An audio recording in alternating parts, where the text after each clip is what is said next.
संग्रामपूरमध्ये शेतकऱ्याची हतबलता, डिझेल अभावी स्वतःलाच वखाराला झुंपून शेती, धक्कादायक वास्तव. बुलढाणा जिल्ह्यातून एक अत्यंत चिंताजनक आणि प्रशासनाचे डोळे उघडणारी बातमी समोर येते. जिल्ह्यातील पेट्रोल पंपावर सध्या इंधनाचा तीव्र तुटवडा भासत असून याचा थेट फटका आता अन्नदात्याला म्हणजे शेतकऱ्याला बसताना दिसत आहे.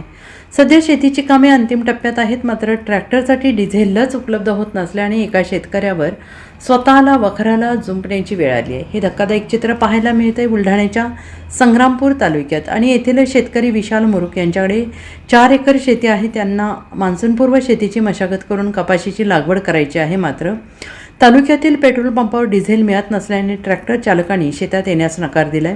पेरणीचा काळ उलटून चाललाय, शेती पडीक राहण्याची भीती निर्माण झाली आहे. अखेर हताश होऊन या शेतकऱ्याने स्वतःच बैल होत वखाराला जुंपून घेतलेला आहे. शेतीची मशागत सुरू केली.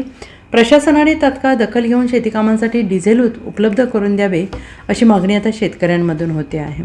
माझ्याकडे 4 एकर शेती आहे. कपाशी लागवडीसाठी शेत तयार करायचं आहे, पण पंपावर पेट्रोल डिझेल नाही आहे.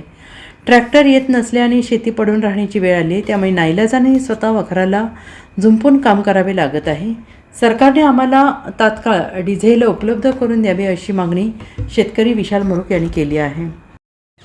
प्रत्येक पेट्रोल पंपावर डिझेलची टंचाई असल्यामुळे शेतकऱ्याचे अतोनात नुकसान होत आहे आणि स्वतः आमच्यावर नांगरणी करायची वेळ आलेली आहे आणि शासनाने त्वरित याकडे लक्ष देण्याची मागणी आहे. आणि स्वतः आम्ही खांद्यावर झू घेऊन आम्ही स्वतः शेतातली नांगरणी करत आहोत.